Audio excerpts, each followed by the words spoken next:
Welcome back everyone, my name is Eltimar and we're going to be continuing our Let's Play of Wrath of the Righteous. Where we left off last time, we were about to head to Areelu, but Areelu I should say, not Areelu, that's not our name, but we're gonna quickly check over here, make sure we didn't miss anything. We did miss something, look at that, there's some loot. There is a potion, some random junk. Nothing super important, honestly. We're gonna check the other side as well. Oh shit, there's a treasure we missed up here. It's gradually moving across the terrain. It doesn't hurt to quickly go check all these things out, so we're gonna do that real quick, and then it'll be time for Areelu's conversation. We're gonna save before going in there, for sure, because there are specific things we need to do. I don't think there's anything in this giant pile of junk. No perception checks, nothing? Okay. There is one loot we've missed over here somewhere. And I think that we need to get to the portal. Because we have to go up. And then we'll do Areelu. And then we'll do Nocticula, which Ember wants to talk to. And then I think we're done with this particular city. And we go up to the call of this... whatever the sea mines are. I can't remember what they're called.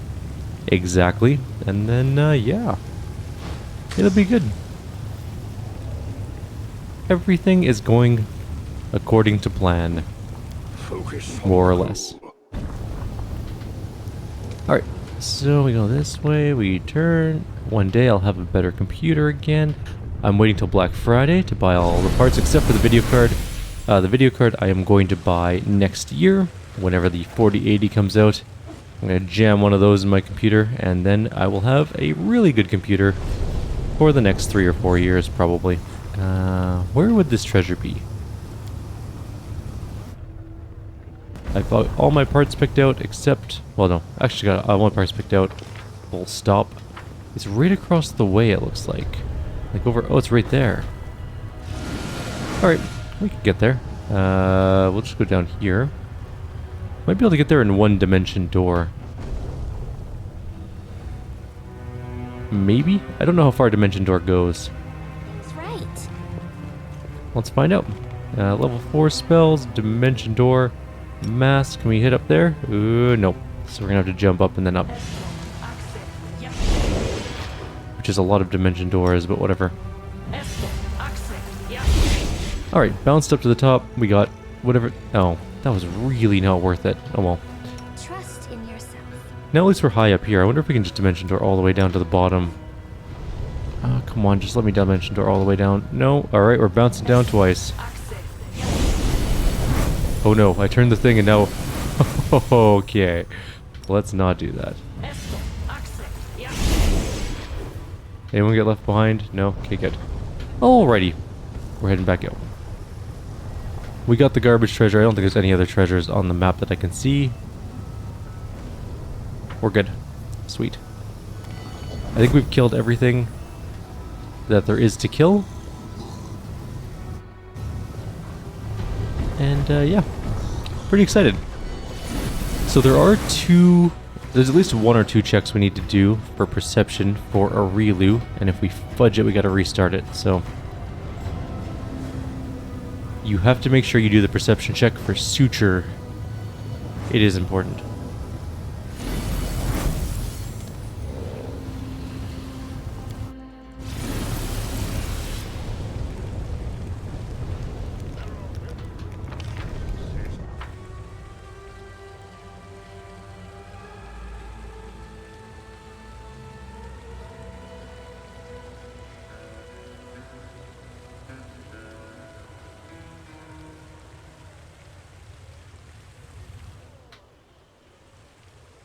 Such a long journey. Alright, we're going to head into the House of Silken Shadows, and we are going to save. Also, there's a new game coming out I'm excited for. I'm going to be playing the playtest build for it on the channel shortly. It's called Sovereign Syndicate. It kind of reminds me of like a mixture of Shadowrun and Disco Elysium, kind of. And I'm pretty stoked for it. It looks really good. I have no idea how the gameplay works. I've played through it a little bit, but like it's got that weird multi-faceted personality reputation type system, along with a couple other systems that are equally confusing, so it's going to be It's gonna be a bit to learn. It'll be fun though, I think. Is there anything on this side we can go loot? I just realized that there's a whole side over here we didn't look at. Yoink. Yoink. Just gonna go ahead and steal all those. And this, there's a door there. Is there a secret door there though is the question, or is it a door that comes out over here and then around? We'll find out. There's a guard here just guarding nothing.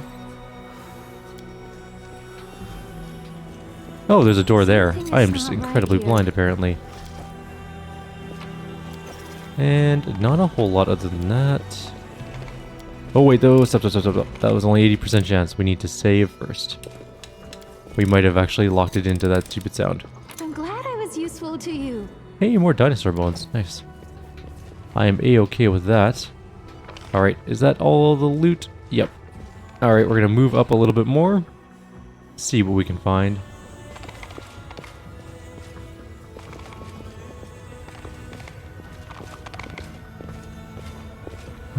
Doesn't look like there's anything else to obtain in this region, so I guess we're going to do the Areelu thing. Also, can you imagine how hot this place would be? All that radiant heat from the lava? It'd be crazy warm in here. Oh well.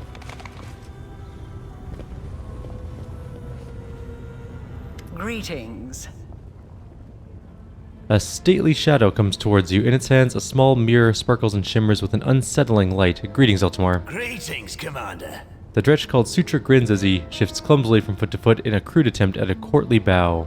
Lady Areelu, allow me to express my deepest admiration of your work, and may I just ask...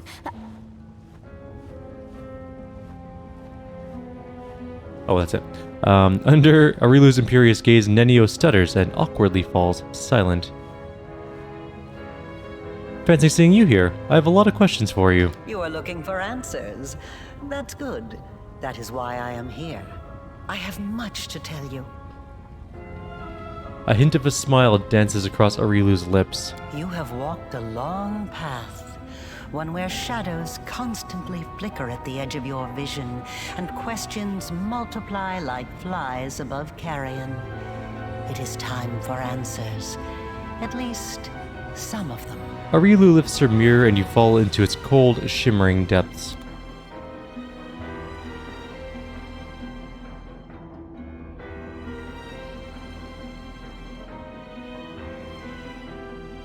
Day 16, Aridus 4715. Experiment, transformation. Subject, let's skip that. Objective, to embed the essence of a Nahindrian crystal in the soul of the subject. Expected result, the essence will coalesce with the subject's soul, which will ready itself for total transformation, triggering the concomitant powers. The time has come to put my plan into action.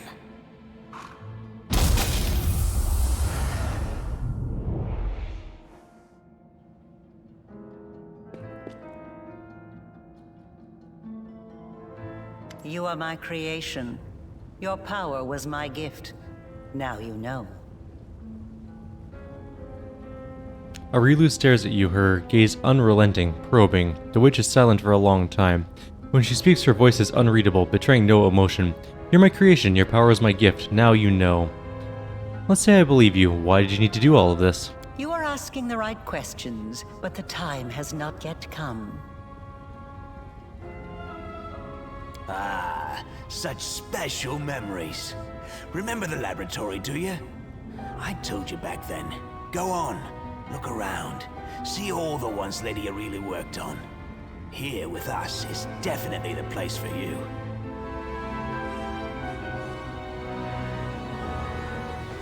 The dredge grins in satisfaction. The unseen angel does not speak, but his silence seems to thunder in your ears. Your power is of the same kind as that of Nulkineth, Jeribeth, and the other demons that you have met. The power of the Nahindrian crystal dissolved into the blood lies within your soul. I have already hinted at this to you once before, when I left the essence along with the lexicon of paradox in my old laboratory, and ordered the suture to make sure the gift found its way into your hands. But there is more. Do you remember when you were taken to Kenabris with a wound that would not heal? Do you remember how Terendelev apparently healed you? That was merely an illusion. The dragon was only able to temporarily dull the pain. In fact, it was I who saved you, when I came to you in the caves and implanted a crystal within you. No, saved is not the right word. Your wound is still not healed. That is why your wound weeps blood from time to time, every drop of which burns your enemies. As if to confirm her words, blood begins to seep from the wound on your chest.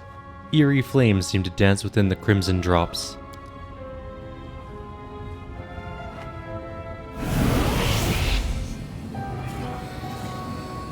This is pure essence of Nahindrian crystal. My invention is far superior to the crystals used by Xanther, which were barely refined at all. It will give you new strength, and help you to overcome the wound that still slumbers within your soul. Take it. Take it, and you will see that this is the very power that has lived in you since the Battle of Kenabris. That's not gonna actually refuse the power first. I won't eat out of your hand, Areelu, even if it actually no. We'll do the first one. That's not gonna work. You need to tell me everything first. Very well then. Ask your questions and I will answer. What is this wound in my soul? How dangerous is it? It was my mistake. My failure. I failed to... The tale is too long to recount here. Your wound is a reflection of the world wound in a way. It is very dangerous, even if you do not yet realize it. It is not a disease, but rather an abscess, which will one day burst and kill you. It cannot fully be healed until the world wound is healed. I see. No doubt you have felt this affliction on several occasions. It awakens when you use your power. It makes you sense more strongly what mortals call the corruption of the abyss. Until the world wound is healed, you will have no peace. She also, a shadow fell across her face earlier. You followed me. Like a witch in a fairy tale, I watched over you from birth. From before that, even. And I kept detailed notes. You were chosen and prepared for a special destiny. Aside from this, I helped you, even when you were unaware of my presence. I saved you and your unfortunate companions when you fell into the crevice in Kenabris. Well, that was kind of nice of her. In the Grey Garrison, it was I who distracted Minago to allow you to approach the Wardstone. And in Dresden, I appeared under the guise of Yaniel to guide you toward the Sword of Valor. And I also left you a present in my old laboratory, and told the suture to see that you received it. I knew that sooner or later you would find your way there. That place exerts a powerful pull. In that case, thank you for your help. You should help me out more often. Certainly, but do not expect me to solve all your problems. A child that is forever carried in its mother's arms will never learn to walk. Why was the whole ploy with the Labren necessary? You were ready to sacrifice your servant, the suture, for it. You always have to sacrifice something. I wanted you to go to the laboratory to see with your own eyes what I had been doing and what I am capable of, so it would be easier for you to accept the truth. The laboratory is the place where I prepared your ascent. And the suture was the only one who I could trust to execute my plan and explain everything. After all, he too once experienced rebirth at my hands, and that is why I was willing to risk his life. It would be better if you told me everything instead of playing mind games. Knowledge gained independently through research and experimentation is far more valuable than knowledge that is simply given. That is why I wanted you to go to the laboratory yourself. I just gave you a nudge in the right direction. Tell me about the Nahindrian crystals. Start from the beginning. Nihindrian crystals are formed from the solidified blood of demon lords. Their properties are not well known, even among the inhabitants of the Abyss. And there are reasons for this. Acquiring the blood of a dead demon lord is very difficult. After a demon lord dies, their body is instantly absorbed into the Rift of Repose. Only the Lady in Shadow knows how to kill them in a way that allows her to preserve the bodies of her fellow lords and transform them into a solid state. That means that Nihindrian crystals cannot be obtained anywhere other than the Midnight Isles. It's not entirely true, but yeah. Or rather, it was impossible until recently, when I managed to experimentally obtain a crystal from the blood of a still living lord. You saw the result. A dagger made from Discare's freshly shed blood, which I left for you in Canabris. As regards the use of the crystals, that is a discussion that would take time, a very long time. Someday I will finish my groundbreaking treatise on the transformation of Nihindrian crystals, although it is unlikely I will ever publish it. So you figured out how to use the crystals to imbue living creatures with power. Not just any creatures, demons and half-demons. The soul must have a stable connection with the Abyss in order for it to receive the power of the crystal. Experiments involving tieflings and mongrels failed because the voice of the Abyss was not strong enough within them. What have you done to my soul? Your soul? Areelu echoes. I changed myself by knitting my soul together with the essence of the Abyss. And I changed you. Do you remember the fits of rage that began shortly after Discare's attack on Canabris? This is how the second half of your soul manifested itself. Not yet fully aware. Not yet awakened. It's a pity you did not choose to let your demonic nature take hold. The result would have been most impressive. All those arrogant crusaders, those knights with their eyes ablaze, those pious priests. They have installed at the head of their magnificent army a scion of the Abyss, the creation of the architect of the world wound, whom they so revile. It's strange to see you here in Nocticula's palace. Who do you really serve? Discare, Baphomet? Both. And neither. I have served both Discare and Baphomet, and not merely as the lowest in the pecking order. But I do not think you'll be surprised when I tell you that to me, both of these mighty lords are merely convenient temporary sources of power. And their time is almost at an end. But the Lady in Shadow is different. She is the preeminent ruler. Soon you will understand this for yourself. My power is different from that of Jerebeth, Nulkanith, and other demons. Yes, because I taught Xanther and the other servants of Baphomet and Discare the earliest version of this transformation ritual. I spent decades perfecting it until I obtained the power that I gave to you. Power in its most purified form, cleansed of the filth and chaos inherent within the original blood of the demon lords. Your power is as pure as thrice distilled water, but it resonates with other powerful sources of supernatural power, such as the Sword of Valor. And your power can change. You must have realized this already. You have shaped my gift into a form that you yourself have chosen. You are seeking answers, trying to understand the crux of the matter. That is good. We didn't get the perception check, by the way. Patience.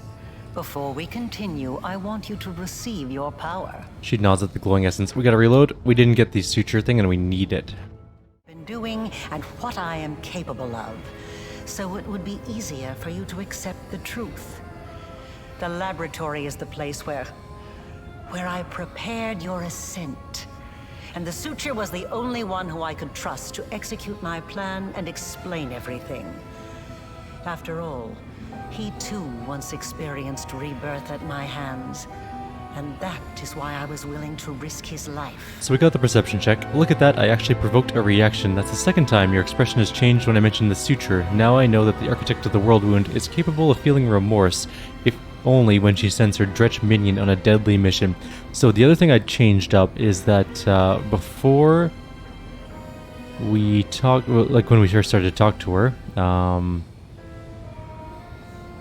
there's an option where it's like, I see that the suture is beside you. It's up further when you first start to talk to her. Make sure you do that one first, and it makes this pop up. So I see I am not the only one making observations and drawing conclusions. You are analyzing me. That is commendable. that's important, because if you don't mention the suture first, that perception check will never pop up. I was like, why is this not working? But then I figured it out. Areelu's face remains impassive, but she's silent for so long, its blankness almost becomes uncanny. I'm just gonna go through all the rest of these. We've already done them. Not just any creature. I'm not a All demon. those arrogant crusade. Both. Power that one. You are Okay, seeking here we are. answers, trying to understand the crux of the matter. That is good. Areelu gives you an appraising look. What I want to know is this. What do you want from me? Patience. Before we continue, I want you to receive your power. Okie dokie. Okay, so I had to check. At this point, it doesn't matter if you accept or refuse the power, but I'm gonna say I won't eat out of your hand, Areelu, even if it makes me weaker. But it doesn't matter because it happens anyways. You channel all your power into these words, and strangely you feel a surge of power within you in response. You have turned down what Areelu Vorlesh offered you, and your whole being embraces that choice. A wave of cold washes over your chest, and the open wound becomes smaller, as if your decision compelled it to shrink. That effect. How unexpected. It deserves to be studied, but I will see to that later. Areelu warily draws back her hand, and the swirl of glowing essence disappears. Enough! Enough of this madness! I was blind. O Lady of Heaven, how blind I was. I saw holiness in the half-fiend's creation. The voice of the Hand of the Inheritor thunders beside you. Areelu does not move, seemingly unaware of his presence. Away! Away from this festering hole! I must bring this terrible truth to Queen Galfrey, and save those who can be saved from this darkness! The angel's voice fades, and you can no longer feel his presence. He has disappeared. I want to help you close the world wound. Areelu looks at you for a while, then she speaks.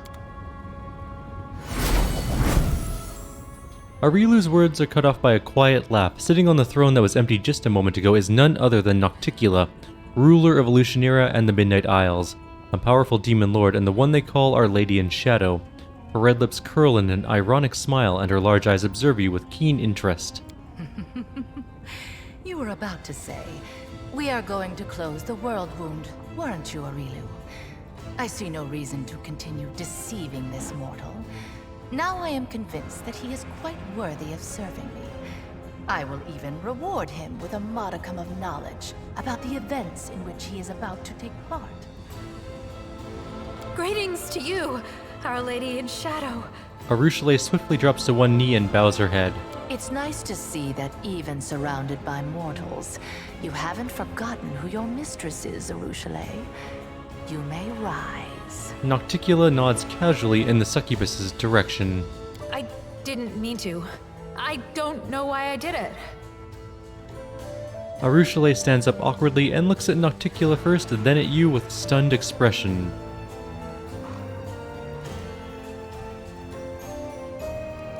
I'm going to smirk jauntily. Yeah, hi, just so we understand each other, I'm not going to grovel on my knees before you. Have I told you to bow down? Trust me, if I need you to do something, I won't leave you guessing. You will know my desires immediately, and you will know just as swiftly why fulfilling those desires is in your best interest. Nocticula laughs in response to your brash words. I have had my eye on you for a very long time. You see, it was at my behest that Lady Vorlesh imbued you with such incredible powers. But I was curious to see your worth as an individual, not as Lady Vorlesh's creation. Thus, I decided to postpone our meeting and see how you'd fare in Elutionera, and whether or not you could win respect and power among those not so easily impressed by outstanding magical abilities.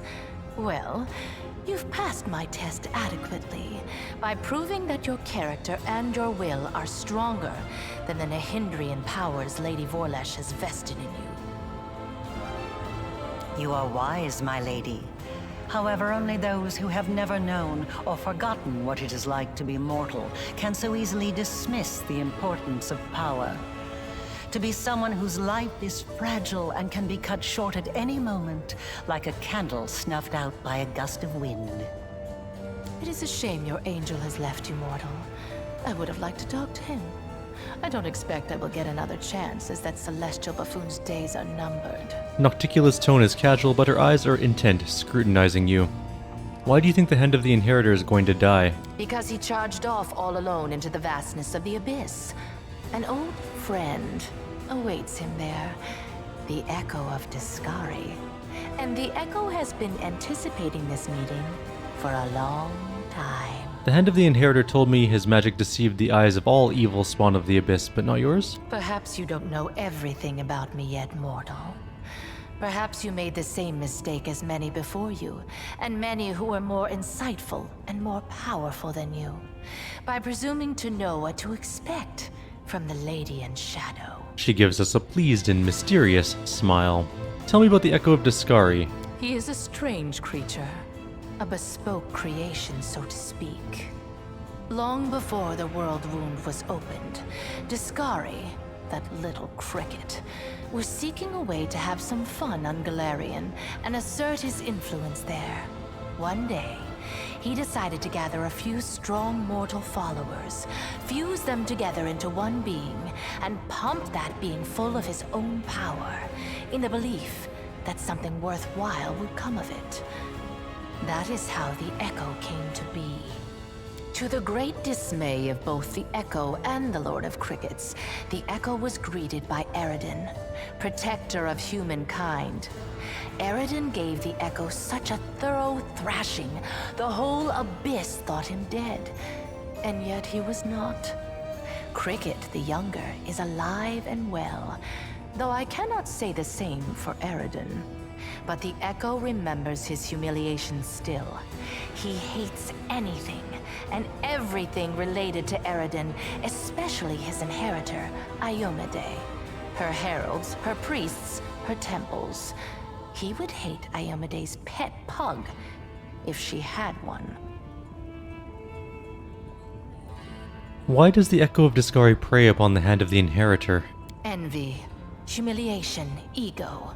The usual playthings of little boys from all planes and realities. The Echo suffered more than one defeat, first at Eredin's hand, then under the onslaught of the forces of heaven. Those routes taught him to attack his enemies by stealth, boldly and often, killing and crippling anyone close to the light-bringing goddess. Now, it seems, he has decided the time has come. The Herald of Iomade himself is in the abyss alone, without a retinue of lesser angels. Nocticula shrugs, her expression bored. I see. He's an interesting little bird, that angel. Before he became the Herald of Iomade, he served Regathiel, the General of Vengeance. I've always found the fate of that Imperial Lord to be quite fascinating. Did you know that the father of the Upper Plains' top military leader was a devil from hell? Regathiel had to achieve many feats to redeem his unholy legacy in the eyes of the other Imperial Lords. But he did. A remarkable tale, is it not? It is. Your conversation is interrupted by a concerned-looking succubus who silently approaches Nocticula and then begins fervently whispering in her ear. Nocticula's expression turns hard and cold. As Nocticula ponders the new development, the messenger makes eyes at you playfully. You recognize those green eyes, except they were awash with pain when you last saw them, their owner bleeding out in the caverns of the Nexus. The succubus smiles slyly and gives you a wink. Another island, another loss. Enough! I warned them that I would not stand for the desolation of my realm. They have not heeded me, and they will regret it. Go to your sisters, and tell them to prepare. There is steel in Nocticula's voice. Nocticula sends the green-eyed servant away and turns her face to you once again. That green-eyed succubus, I know her. Yes, You've already met Laulia, my talented assistant. I've heard she was very convincing at acting out her tragic death in the mines of the Nexus. As you can see, I've been watching you since your very first moments in the Abyss. And even a little earlier. I see. I have prepared a beautiful intrigue that will topple many of your enemies and seal the world wound forever, ending the threat to Galarian. And you have the chance to become part of that intrigue. My companion Ember would like to speak with you. Ember? So that's her then? Well, approach. I have heard you bleating your pathetic prayers at me. You have some nerve addressing me with such nonsense. Did you think I would simply repent? Renounce my status as a demon lord? Do you have any idea what I had to do to acquire it? Wait, what is this? Cocking an eyebrow, Nocticula looks down at her. Tears are rolling down Ember's cheeks as she sniffles noisily. She presses her maimed hands against her heart as she stares up at Nocticula. Her fragile form shudders from weeping. Areelu wrinkles her nose in disdain. Why have you brought the simpleton here? This is Elutionera, not Nerosian. We don't give alms here. I can't stand these noises. Do you think you're the first to try to move me with a display of tears? It only makes me angry. If you wish to speak, then wipe your nose and speak clearly. Nocticula throws a disgusted look down at the crying girl. I know what you had to do to others and to yourself. I'm so sorry. So sorry. If only I could ease your pain somehow. Calm your sorrows. Ember wipes her face with her sleeve. You should hear her out. In my realm, I decide to whom I should listen and whom I should hang. Be quiet. You wanted me to hear the girl out. Then let her babble on until I tire of her. So, where were we? My pain? My sorrows? What nonsense are you talking? Don't tell me you pity me. I'm so sorry. You're the most miserable soul I've ever seen. I've seen people burned alive. People being devoured by monsters. People burying their children. They were in pain. So much pain. But I've never seen anyone in as much pain as you. After a trembling breath, Ember wipes the tears streaming down her face. What is this saccharine drivel? What do you even know of me, Nat? I've seen your city. You were the one who built it. It is the way you wanted it to be. It holds all of your dreams, all of your heart, and everyone in this city is suffering.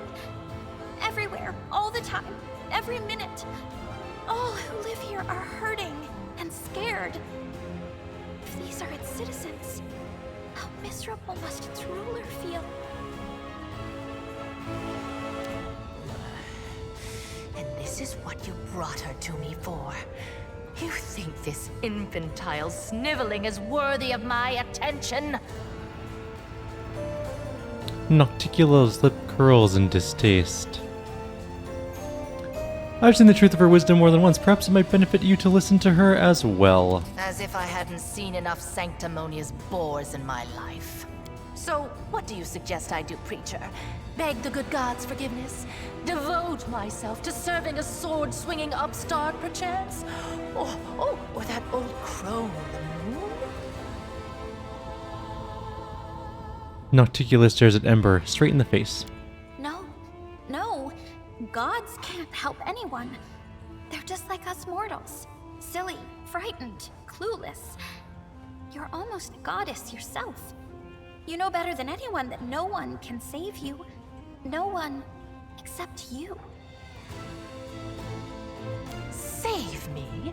From what exactly? From yourself. From what you've done to yourself. From the city you've imprisoned yourself in. Listen! You are a queen, but you're the queen of pain and filth. Your realm is a realm of your own suffering. You're almost a goddess. You can do anything you want. So why won't you make yourself happy?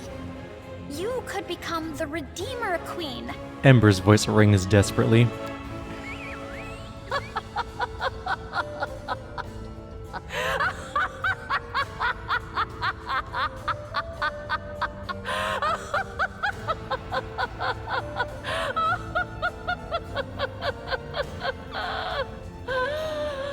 Oh, the Redeemer Queen!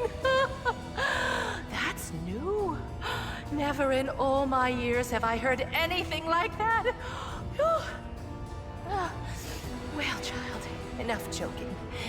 Get out of my sight, or I'm afraid I might decide to keep you here forever as my fool. Tilting her head back, Nocticula explodes with wild laughter. Her body is shaking and she doubles over, slapping her thighs with her palms. When she's finally done laughing, she catches her breath. She wipes the tears away from her eyes. Do you think she took my words to heart? Upon giving Nocticula one last smile, Ember ducks behind your back and you hear her whispering. Probably. That would be great. I told you to get out! I don't want to hear your squeaky voice again! I killed Willidus, your court mage. Nocticula shows no sign of sadness. I'm aware of this, of course. It's a lamentable, in a way, since his fear of me was strong enough to make him impeccably loyal. However, his death is but a single move in a much larger game. In games like this, losing a few pawns is unavoidable. Did Areelu really create me? She certainly had a hand in your present state of existence. Lady Vorlesh designed the World Wound, a magical phenomenon of unfathomable power. To seal it, we required a key that was just as strong and unique. Simply put, we required a champion, and she chose you. Both your powers and the wound on your chest were the result of her experiments. When she infused your soul with the presence of the Abyss, of course, you remember none of that. Everything was done in secret. Even the power granted to you was purified to the extent that it was possible, so that you would not guess its source ahead of time. In trial after trial, we watched your will be tempered, and when the time came, we started filling you with the energies of Nahindrian crystals. Those energies are necessary for the task at hand. Everything that's happened to you is part of my intrigue. I was going to summon you and reveal the truth when the time was right. Instead, you have followed your queen's orders and arrived here early. One can only hope that you are prepared to accept the truth. Everything has its price, says Areelu quickly. Your wound was, in essence, the flip side of all of my experiments. There was a reason we required a true champion, not merely a living tool whom we could fling into the flames of the world wound and close it like any lesser rift. I think you should know that. Nocticula makes a sudden gesture, cutting Areelu off. Don't be too hasty. We have burdened him with enough revelations for now. Give him time to become more accustomed to the truth about himself. Then you can share all the details. What exactly are you offering me? I'm offering you the chance to become my weapon. Your enemies are a thorn in my side as well as yours. What's more, I've never schemed against Golarion, nor have my warriors taken part in the conquest of your plane. At least not at my behest. There's no cause for enmity between us. Why do you want to close the wound? When the world wound opened, I was pleased. My realm was now connected to another plane. I wanted to make it a crossroads of worlds, a place where demons, devils, and even angels could meet.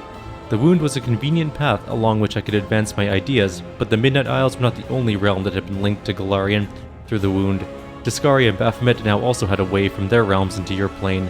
Their servants flooded my islands and spread out across them like a plague of locusts, killing guests who were under my protection, questioning my rule. They were driven by their lust to conquer and enslave, whether on Golarion or in another abyssal realm. I was forced to shift my focus, express my discontent. Eventually, atop the bones of our servants, we reached an accord. I would let their armies pass, and they would simply comply with my wishes while on my islands. Of course, the accord is a polite fiction. Both the Descarites and Baphomets are attempting to amass their power and influence Illusionera to overthrow me. When they think I'm not watching, they break my taboos and revel in their own impudence.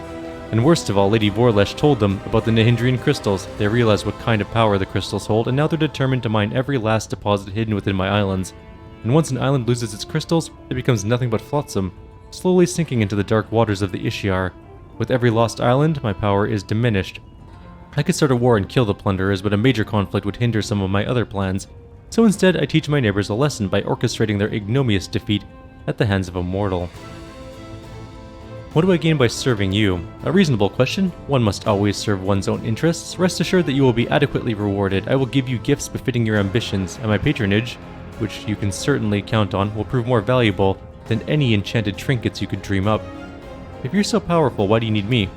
If I were to make a move myself, it would start a war. Not that I'm afraid of doing so, but it would hamper my more important plans. Baphomet and Discari could never best me, but they could sow enough chaos and spill enough blood that visitors from other planes would shudder at the mention of Evolutionera. No, I will wage war on my own terms. In the shadows, now I remain unseen until I drive my blade into the enemy's back. And since Gelfrey happened to send you to my realm, you have the honor of becoming my blade. Mortal, be glad you're wielded by skillful hands. We should also reveal exactly how our blade will be employed. Nocticula silences Areelu with a sharp gesture. We can discuss the details later when the moment is right. Now is not the time for idle conversation. How exactly do you plan to close the world wound? She rolls her eyes. It's a complicated magical process. You will receive precise instructions once you've captured the Threshold Fortress on Golarion. There, at the exact spot where Lady Vorlish opened the world wound, you'll be able to close it. But first, you have to crush the Guardians of Threshold, and their forces are growing by the day. Hepzimira, Baphomet's daughter, is mining a large number of Nahindrian crystals in my realm. These crystals are her secret weapon. No army on Golarion can stand against them. You must stop Hepzimira. If you do not, your world will fall, and my plans will suffer significant harm. At one time, I disclosed the secret of transformation to two servants of Baphomet and Discari, Xanthirvang and Mudasafin. It was a well-calculated gambit which bought us time and assured both Discari and Baphomet of my loyalty. Mudasafin is Hepzimira's favorite. He oversees the transformation of her army.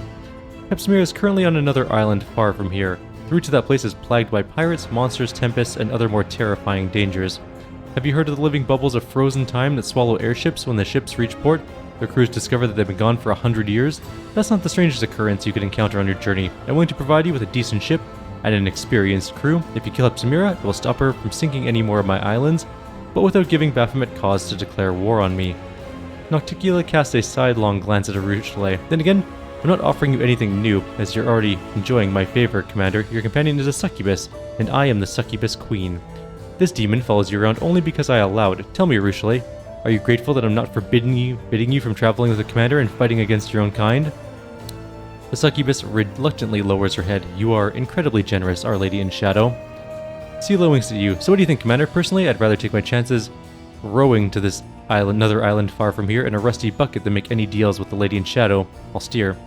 Why is it so important to kill Hepzimira? Discari and Baphomet won't just stand there and watch you close the world wound. They'll send their armies after you, and you'll need an army of your own. And that's something the Crusaders won't have for long. Hepzimira is mining more and more Nahindrian crystals to empower her forces.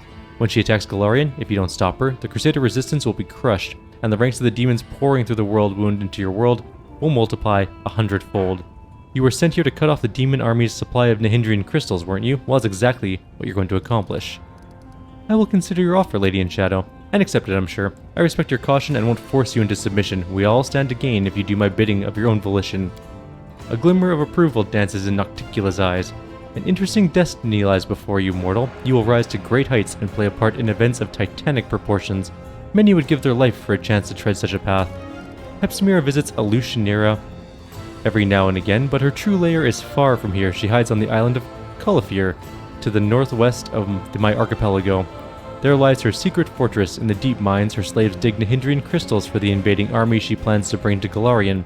I will give you a magnificent airship and an experienced crew to take you there. It will be a long, perilous journey. Take some time to prepare.